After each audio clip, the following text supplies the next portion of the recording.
Ya, halo guys, selamat datang kembali ke channel ini. Di beberapa video berikutnya, ya kita akan membahas tentang apa yang terjadi ketika seseorang itu bercerai dengan seorang narsistik, gitu ya. Guys, jujur aja ya, ini tuh sebenarnya topik yang sangat sulit bagi saya untuk bicarakan, gitu ya. Ketika kita bicara tentang perceraian, itu sesuatu yang luar biasa berat untuk dibicarakan sebenarnya. Perceraian itu baik kamu melibatkan narsistik ataupun tidak melibatkan narsistik, yang namanya perceraian itu luar biasa beratnya bagi seseorang yang ngalamin. Saya tuh pernah baca quote ya, gitu ya. Dikatakan bahwa perceraian itu sebenarnya adalah pintu emergensi dari orang-orang yang berada di dalam sebuah rumah yang terbakar untuk melarikan diri. Kalau mereka tidak melakukan itu, mereka akan terbakar bersama-sama di dalam rumah tersebut. Saya tidak tahu bagaimana cara menjelaskan quote ini, ya. Tapi intinya menurut saya adalah orang tuh melakukan perceraian itu pasti karena terpaksa. Karena kalau tidak, semua yang ada di dalam pernikahan itu semuanya akan mengalami kehancuran.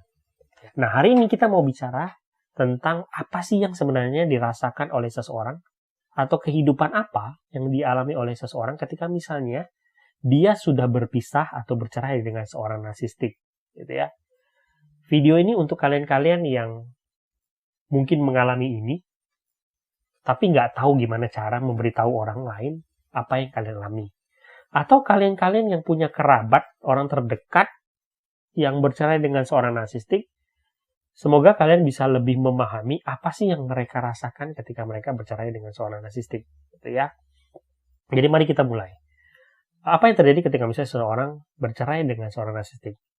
Kita tahu ya, kamu hidup dengan narsistik itu luar biasa beratnya. Kamu bercerai dengan narsistik, proses bercerainya itu juga bukan hal yang mudah. Ketika kamu sudah selesai bercerai dengan narsistik, kehidupan kamu tuh nggak jadi lebih mudah juga. Ini yang banyak orang nggak tahu. Dan mungkin banyak yang ketika menjalani ini juga bingung.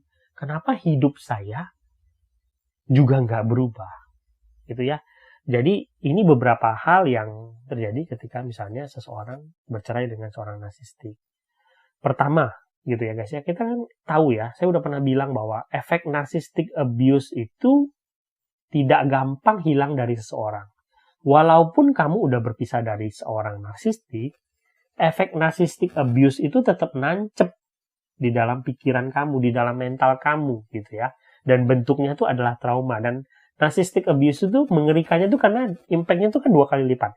Pertama, efek hancurnya hubungan itu, sakitnya itu kamu rasakan. Kedua, kamu merasa bersalah karena itu yang ditanamkan oleh seorang narsistik kepada korbannya. Jadi ketika seseorang bercerai dengan seorang narsistik gitu ya, memang dia sudah berpisah gitu ya, tetapi efeknya itu masih nancep ke dia. Masih punya banyak perasaan bersalah.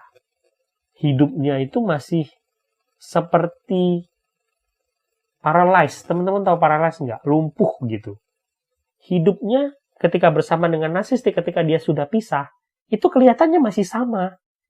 Mentalnya masih keblok, traumanya masih banyak gitu ya. Banyak hal yang takut untuk dilakukan, banyak hal yang tidak bisa dia lakukan, keputusan-keputusan hidup yang dia nggak tahu dia harus ambil tuh seperti apa, gitu ya. Kontrol hidupnya itu nggak ada, gitu. Jadi ini masih harus dialamin oleh mereka. Jadi ketika pisah gitu bukan berarti mereka merdeka, kemudian akhirnya bisa dengan leluasa melakukan apa yang dulu mereka tidak bisa lakukan. Nggak kayak gitu.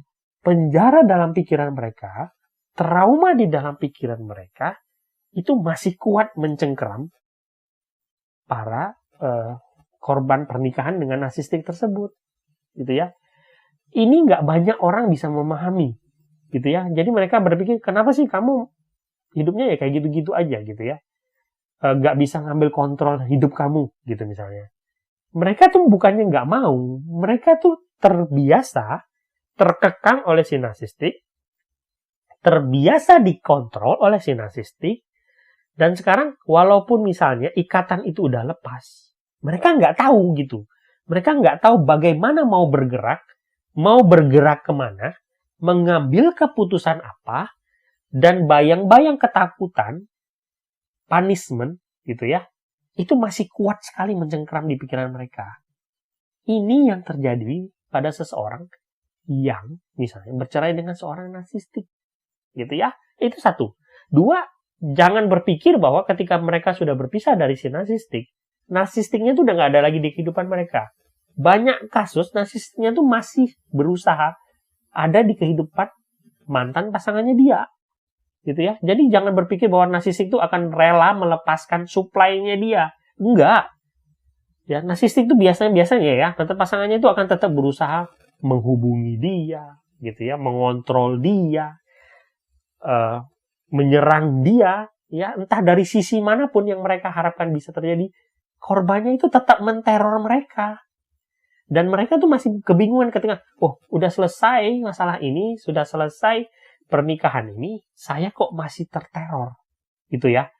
Apalagi misalnya, kalau ada anak, gitu ya. Karena anak tuh bisa dipakai sebagai celah oleh si narsistik untuk menyerang mantan korbannya dia, gitu ya. Dan ini yang biasanya banyak terjadi, gitu loh. Ini yang membuat banyak korban narcissistic abuse itu merasa frustasi karena mereka nggak tahu lagi. Mereka berpikir sudah punya jalan keluar ketika menyelesaikan pernikahan mereka, tapi jalan keluar itu nggak bawa mereka kemana-mana. Semua ini guys terjadi, dan yang paling berat itu kadang-kadang adalah nggak banyak orang bisa ngertiin ini. Ketika para korbannya ini mau cerita sama orang, ya, orang tuh nggak banyak bisa ngerti. Kita tahu kan kenapa? Karena nggak banyak orang mengerti tentang apa itu narcissistic abuse. Jadi cenderung orang akan bilang bahwa, loh kan kamu udah pisah. Loh kok kenapa kamu masih kayak gini? Bukankah kamu udah nggak bersama-sama dia lagi gitu? Dan mereka nggak tahu gimana cara mengungkapkan apa yang terjadi sama mereka. Tidak bisa mengungkapkan trauma yang mereka punya. Tidak bisa mengungkapkan ketakutan yang mereka punya. Gitu loh. Ini yang membuat banyak korban-korban narcissistic abuse dalam pernikahan yang walaupun sudah bercerai gitu ya, hidupnya itu seperti nggak ada arah gitu. Mereka nggak tahu mau jalan kemana, nggak tahu mau ngomong sama siapa, nggak tahu bagaimana cara mengambil langkah untuk melangkah ke depan. Walaupun sekarang mereka sudah bebas dalam tanda kutip. Oke? Nah, ini beberapa ini adalah awal ya guys ya. Tapi ada satu hal yang saya mau bilang sama teman-teman yang ngalamin ini, gitu ya, teman-teman. Ketika kalian merasa bahwa mantan pasangan kalian kelihatan lebih berbahagia daripada kalian, gitu ya, itu sebenarnya ilusi, gitu ya. Mantan NPD kalian itu nggak lebih bahagia dari kalian. Dan ada satu hal yang kalian harus tahu, mantan pasangan kalian itu akan selalu mengulang siklus kehidupan dia seperti ketika dia jalanin dengan kalian. Siklus toksik itu dia akan jalanin terus. Tetapi kalian akan punya kesempatan untuk punya kehidupan yang baru nanti di masa depan. Percayalah bahwa dengan seiring waktu, luka-luka kalian akan sembuh. Oke guys? Masih banyak yang akan kita bahas tentang perceraian dengan seorang NPD. Sampai jumpa di video berikutnya.